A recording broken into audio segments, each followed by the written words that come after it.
அன்பு நண்பர்களே, அனைவருக்கும் அன்னை சமையல் உமாவின் அன்பான வணக்கங்கள். இன்னைக்கு அன்னை சமையலில் பார்க்க போகிறது சூப்பரான பிரேக்ஃபாஸ்ட் ரெசிபி ராகி ரவா தோசை.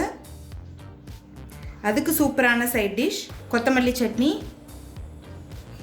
தோசை மாவு இல்லைன்னா கவலை வேணாம், ஒரு 20 நிமிஷத்துக்குள்ளே இந்த தோசையும் சட்னி நீங்கள் ரெடி பண்ணிடலாம். வாங்க ராகி ரவா தோசையும் கொத்தமல்லி சட்னி எப்படி செய்கிறதுன்னு பார்க்கலாம். இப்போ ராகி ரவா தோசை செய்கிறதுக்கு தேவையான பொருள் என்னென்னு பார்த்துக்கலாம். ராகி மாவு 1/2 கப், அதாவது கேழ்வரகு மாவு. கடையில் கேட்டிங்கன்னா கிடைக்கும். நான் இந்த கப்பை மெஷர்மெண்ட்டுக்காக எடுத்திருக்கேன். நீங்கள் விருப்பப்பட்டீங்கன்னா எந்த கப்பில் வேணால் எடுத்துக்கலாம், டம்ளரில் கூட எடுத்துக்கலாம். 1/4 கப் அரிசி மாவு, 1/4 கப் ரவை.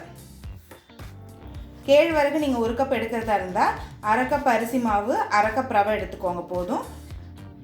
இது கூடவே 1 டேபிள் ஸ்பூன் தயிர் சேர்த்துக்கலாங்க. இது எல்லாத்தையும் நல்லா மிக்ஸ் பண்ணிக்கலாம்.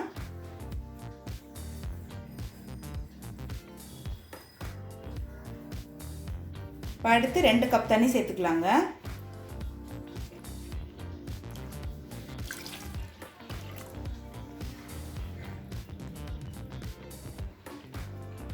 கட்டி இல்லாமல் நல்லா மிக்ஸ் பண்ணிக்கோங்க.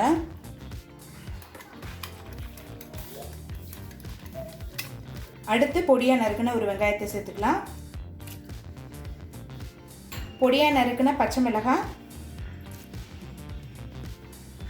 பொடியாக நறுக்குன இஞ்சி, 2 டேபிள் ஸ்பூன் தேங்காய் துருவல். தேங்காய் துருவல் சேர்க்கறதுனால தோசை டேஸ்ட் ரொம்ப நல்லா இருக்குங்க. நீங்கள் கண்டிப்பாக ட்ரை பண்ணி பாருங்கள். 1/2 டீஸ்பூன் மிளகுத்தூள், 1/2 டீஸ்பூன் சீரகம், கொஞ்சம் கருவேப்பிலை, கொஞ்சம் கொத்தமல்லி, தேவையான அளவு உப்பு. இது எல்லாத்தையும் நல்லா மிக்ஸ் பண்ணிக்கலாங்க.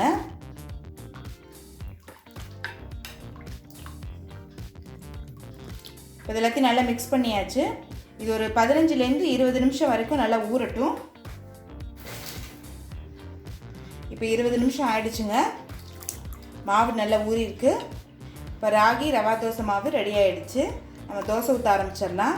இப்போ தோசைக்கல் நல்லா சூடாகிடுச்சுங்க. நம்ம தோசை ஊற்ற ஆரம்பிச்சிடலாம். ரவா தோசை எப்படி ஊற்றுவோமோ அதே மாதிரி தான்.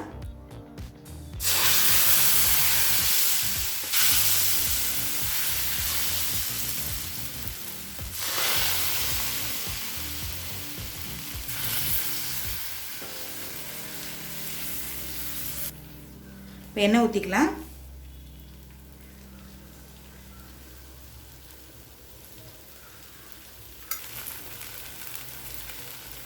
தோசை ஒரு சைடு வெந்துருச்சுங்க. நம்ம திருப்பி போட்டுக்கலாம்.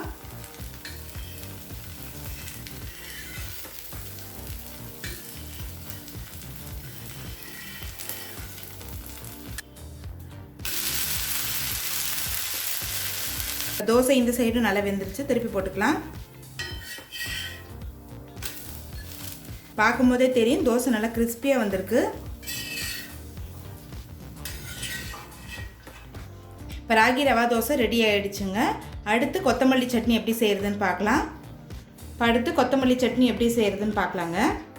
கடாயில் தேவையான அளவு எண்ணெய், 2 டீஸ்பூன் உளுந்து நல்லா வறுத்துக்கலாங்க. அடுத்து 4 பச்சை மிளகாய்,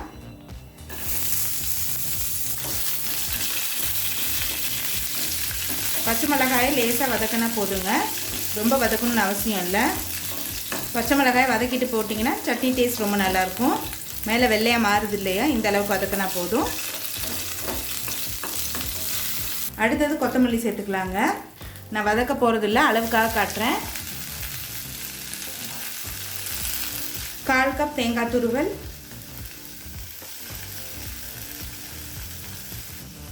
2 பல் பூண்டு, கொஞ்சம் புளி, தேவையான அளவு உப்பு. இப்போ இது கொஞ்சம் நேரம் ஆறின பிறகு தேவையான அளவு தண்ணி சேர்த்து மிக்சியில் நைஸாக அரைச்சிக்கலாம். இப்போ மிக்சியில் எல்லாத்தையும் அரைச்சாச்சு. இப்போ சட்னியை கடுகு கருவேப்பிலை போட்டு தாளிச்சிடலாம். இப்போ கொத்தமல்லி சட்னி ரெடி ஆகிடுச்சுங்க. ராகி ரவா தோசை கூட சர்வ் பண்ணிடலாம்.